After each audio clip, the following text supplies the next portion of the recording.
Mais uma vez eu saúdo os irmãos no nome do Senhor Jesus Cristo.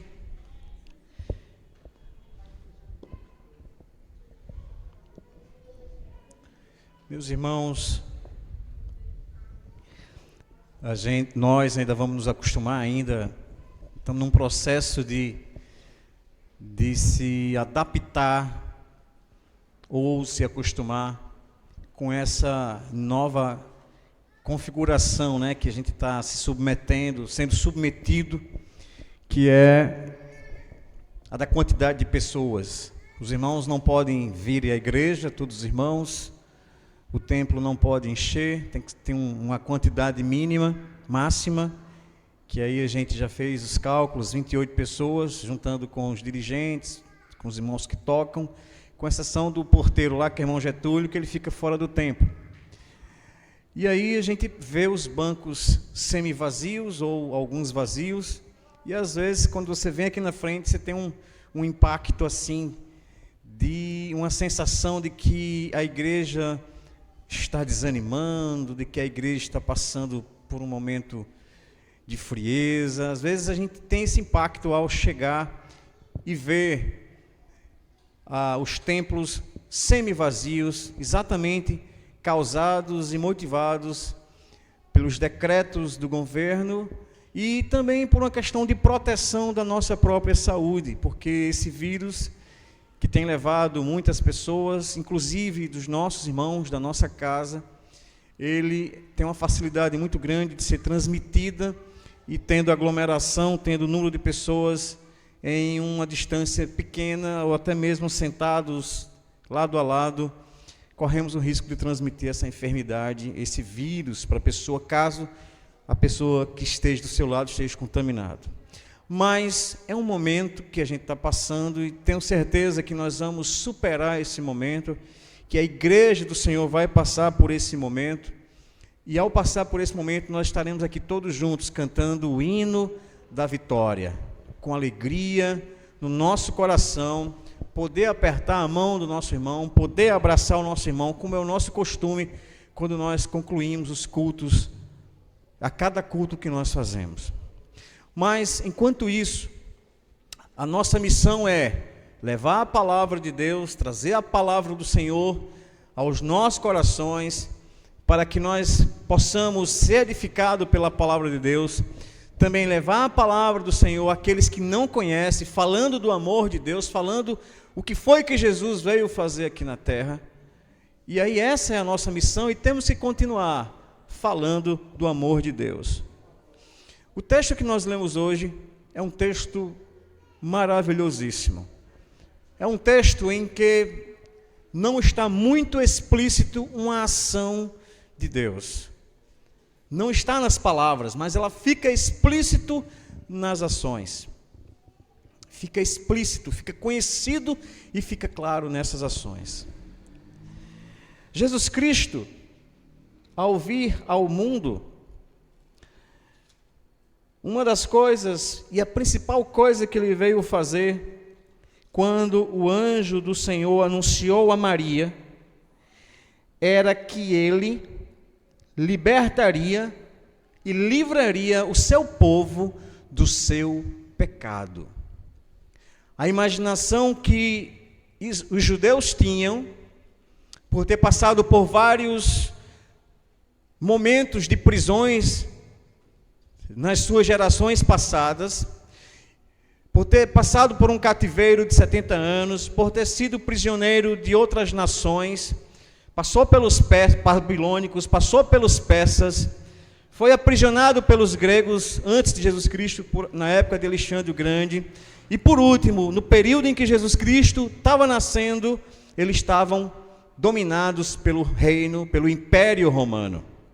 A visão que os judeus tinham de uma libertação era uma visão de uma libertação política, era a visão de uma libertação de domínios de poder sobre eles, era uma visão de libertação de cobrança de impostos altíssimos para manter impérios lá em cima com seu poder dominando sobre eles. Eles trabalhavam e ficavam ainda devedores de suas vidas nas suas terras e pagavam impostos altíssimos. Jesus Cristo nasceu. E ao nascer, ele como o Messias, como a palavra Messias que era falada no Velho Testamento através dos profetas, que viria um profeta novo, que viria um ungido de Deus, que viria o Messias e iria libertar o seu povo.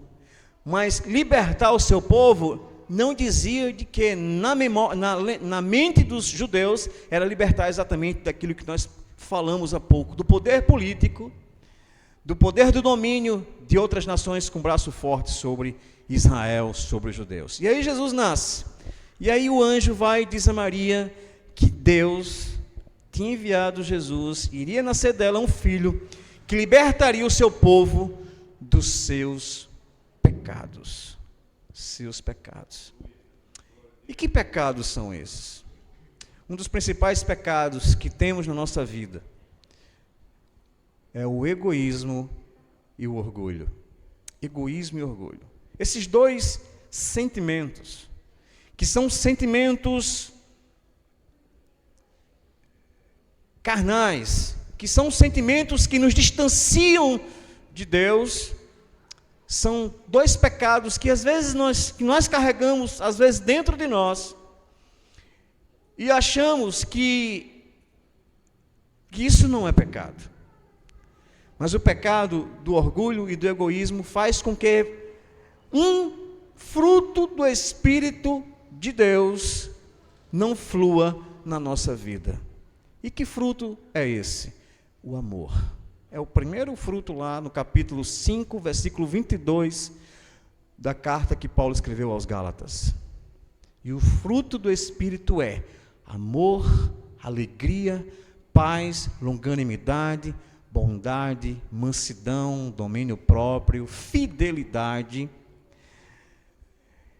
Exatamente, Jesus veio nos libertar do pecado que nos aprisionava e não permitia que o nosso espírito fluísse essas coisas, fluísse esse aroma, que é algo que somente aqueles que andam em espírito, somente aqueles que andam com Deus, somente aqueles que estão libertos do poder do pecado, têm a condição de fluir. E o texto que nós lemos hoje é exatamente um texto do livro que Paulo escreveu, da carta que Paulo escreveu a Filemon. Filemon era um pastor, em outras palavras. E também, além de pastor, na sua casa, onde ele morava, e a gente pode acreditar que é casa mesmo, naquela época não existiam templos como esse, existiam as sinagogas, mas os cristãos, quando iam se convertendo, se decidindo ao Senhor, o lugar onde eles se reuniam eram nas casas dos irmãos. E Filemon era um homem que recebia na sua casa uma igreja. Filemon também, ele era, pelo que o texto nos dá a entender, um homem financeiramente bem-sucedido. Por que ele era um homem financeiramente bem-sucedido? Porque ele tinha escravos. Ele tinha pessoas que estavam ao seu serviço, trabalhavam nas suas terras, trabalhavam nos seus negócios, a serviço de Filemon. E essa carta que Paulo escreve a Filemon é exatamente uma carta intercessória, uma carta de alguém que entra no meio de uma situação, tentando apaziguar um momento difícil, tentando apaziguar uma discussão e tentando apaziguar um problema que poderia acontecer. Paulo estava preso em Roma. Estava em Roma. E um escravo de Filemon, já que ele era senhor de escravos, esse homem chamado Onésimo, escravo, ele fugiu da casa do seu senhor. Ele fugiu da casa de Filemon. Alguns escritores acreditam e dizem que quando ele foge, Paulo, ao citar na sua palavra, e se algum dano te fez, ou se te deve alguma coisa, lança na minha conta. acredita-se que Filemão não só fugiu de Onésimo, não só saiu da senzala de Onésimo, não só saiu da casa de Onésimo, mas também roubou Onésimo. Deve ter levado alguma coisa de Onésimo. Desculpa, de Filemão. Onésimo era o ladrão.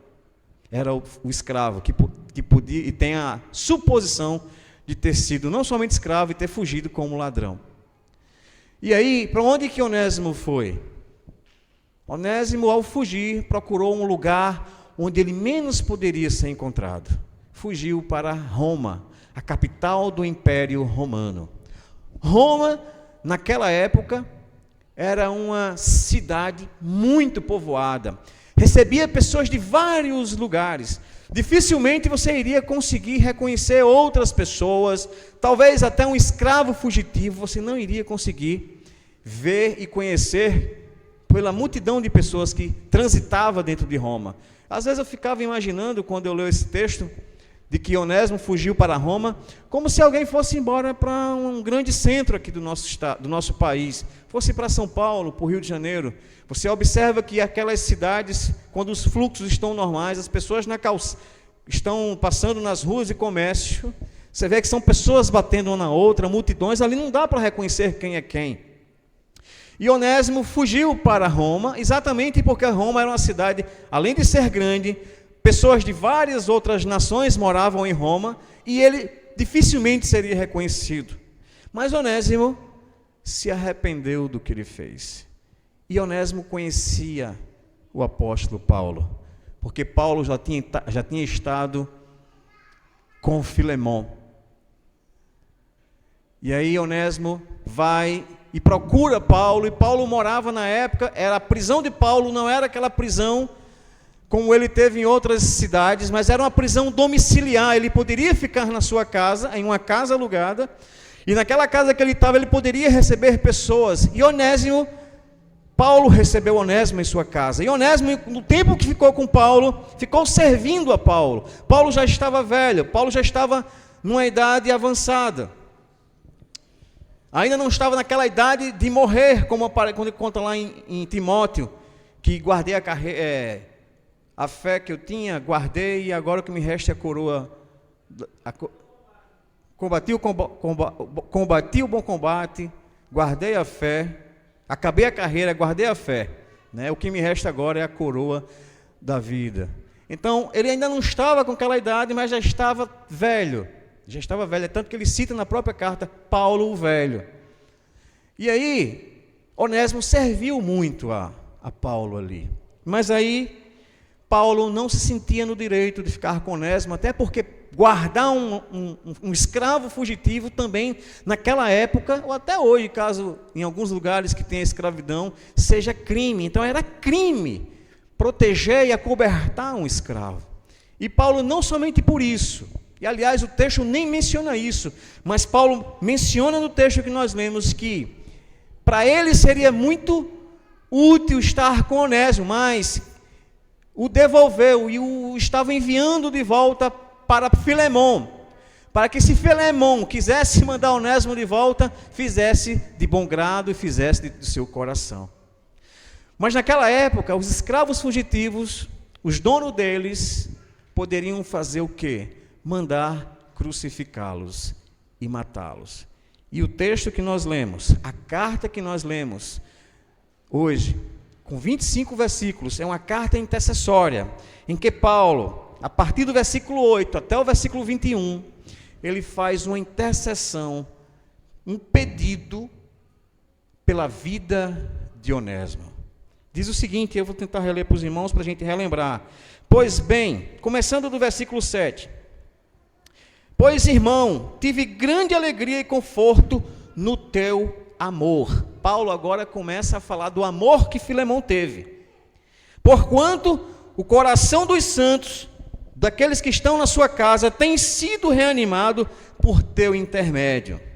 Pois bem, ainda que eu sinta plena liberdade em Cristo para te ordenar, para te dizer o que convém, prefiro, todavia, solicitar em nome do amor,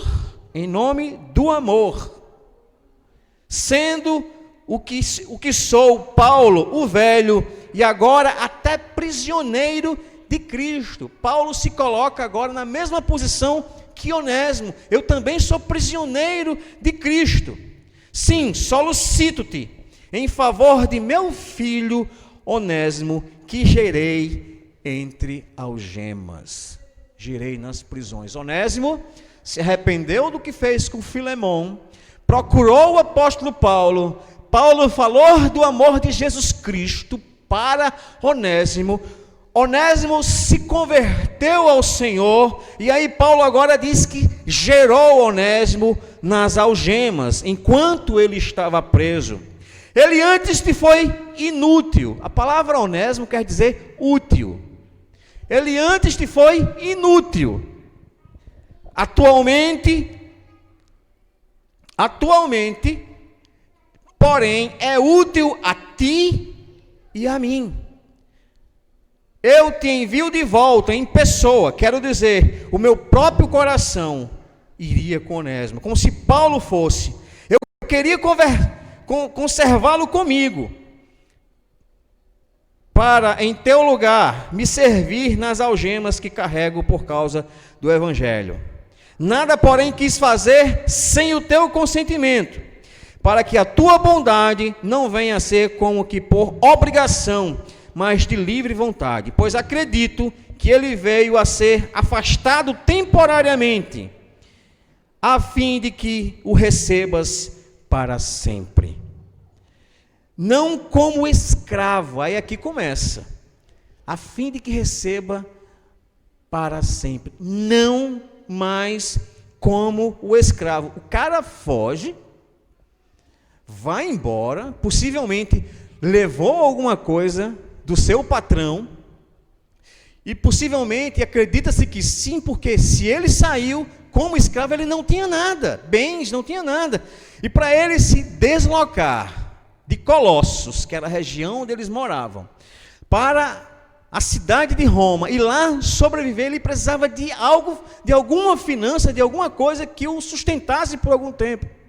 E aí o apóstolo Paulo, lá no capítulo 20, versículo 18, ele diz, é tanto que ele diz, se algum dano ele te causou, coloque na minha conta, porque eu tenho, em outras palavras, como se ele dissesse, eu tenho crédito. Aliás, lá na frente ele diz, você me deve até a sua própria vida, se for o caso, mas eu não quero colocar isso em jogo,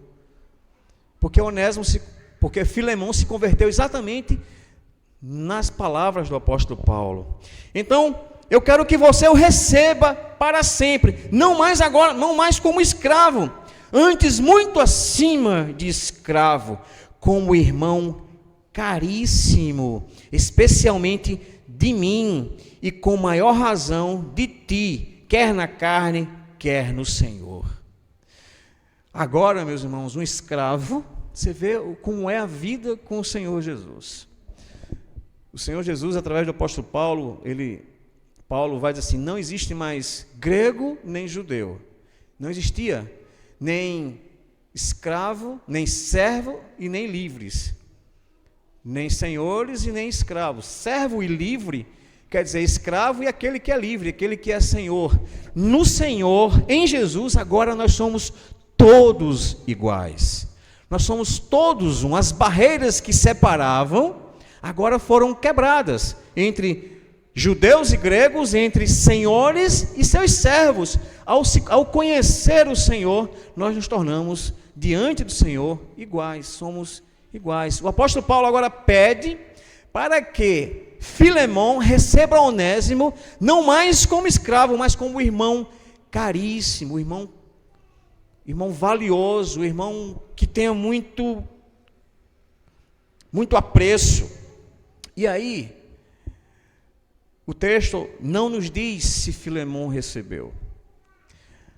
A gente ouve todo o texto, a gente vê Paulo dizendo que receba e tem certeza que ele vai obedecer às palavras que ele está pedindo na sua carta, mas o texto não tem um outro livro, não tem em um outro lugar dizendo que o apóstolo Paulo, que Filemão recebeu Onésimo como irmão, não tem. Mas a história, aí aqui eu termino, a história da igreja lá nos pais apostólicos, aqueles, quando é que chama pais apostólicos, pais da igreja,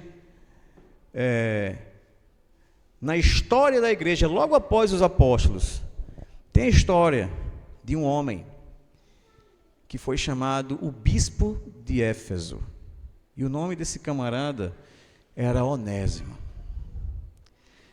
E deixa eu só ler aqui um textinho para os irmãos, se os irmãos me permitem, de uma carta de um outro bispo. Às vezes, alguns textos para nós pode ser estranho, quando se fala bispo, porque esse bispo é uma terminologia católica, né? Mas a gente não se assuste, meus irmãos, porque muitas coisas que a Igreja Católica tem implantado lá nas suas liturgias, nas suas regrinhas, a Bíblia Sagrada cita, como, por exemplo, bispo. Em alguns textos, algumas traduções da Escritura Sagrada, a gente vai ouvir a palavra bispo. E aí, será que a carta funcionou? Esse escritor aqui diz assim: é claro que sim. É difícil imaginar que qualquer uma dessas cartas que fosse preservada se não o tivesse.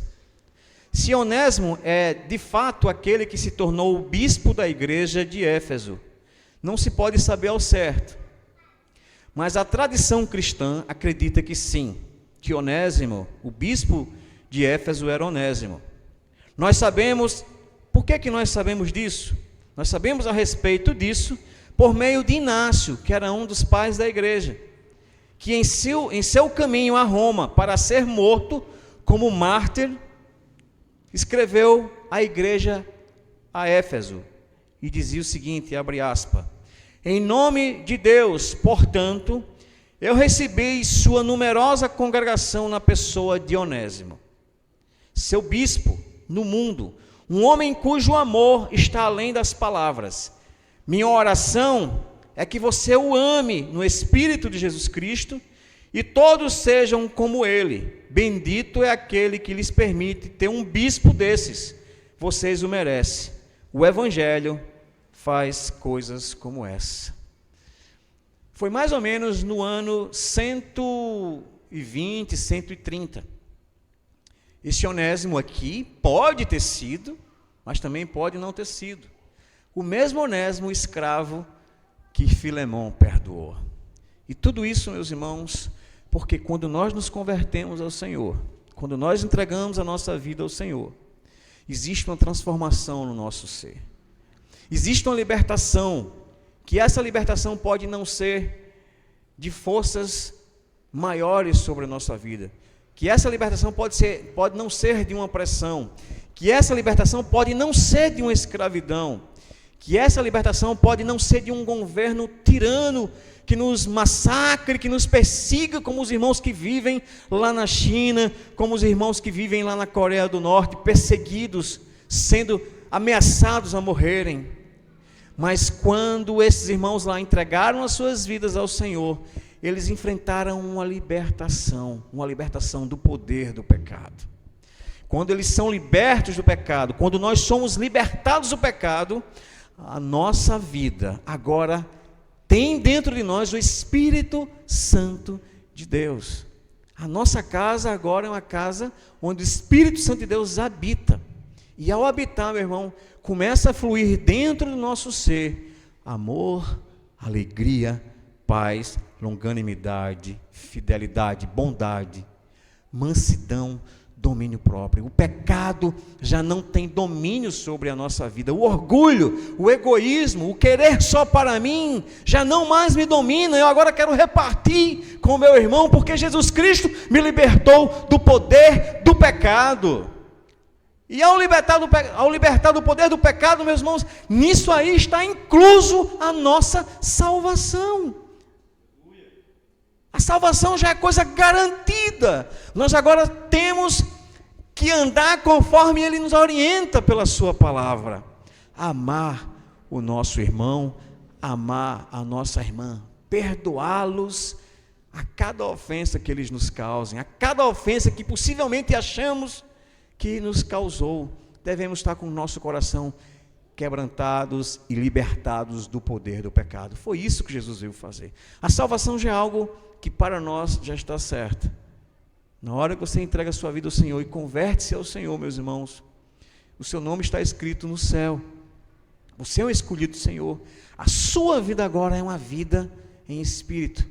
Se vocês agora estão no espírito, andem também no espírito. E o fruto do espírito é amor, alegria, paz, domínio próprio, mansidão, longanimidade, benignidade, fidelidade, bondade. Muito bem. E aí, quando isso acontece, não é tão difícil a gente perdoar o pecado do nosso irmão, a gente perdoar a ofensa do nosso irmão, e Filemão perdoar um escravo seu que o roubou, que foi embora e que merecia a cruz, ser crucificado, mas ele o recebeu na sua casa agora como irmão caríssimo. É isso que Jesus veio fazer. É isso que Jesus faz na minha vida e na sua vida. É isso que Jesus faz com o pecador lá de fora. É isso que Ele faz com aquelas pessoas que estão sujas no lamaçal do pecado. Ele as chama para servi-lo e os purifica de todo o pecado com o seu sangue que foi derramado lá na cruz. Você e eu fomos lavados por esse sangue. Você e eu estamos libertos do poder do pecado.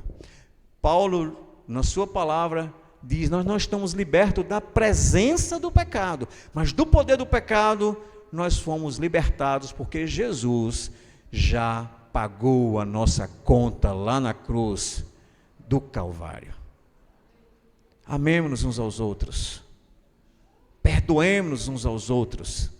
É assim que a igreja do Senhor anda. Essa é a igreja do Senhor, esse é o diferencial da igreja do Senhor. Como é que nós conhecemos os verdadeiros cristãos?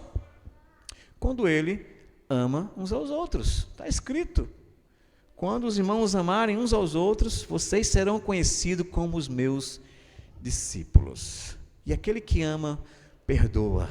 E aquele que ama não vai ver seu irmão padecendo necessidade, vai ajudá-lo. É isso que Jesus faz na minha vida e na sua vida. Que Deus nos abençoe. Amém.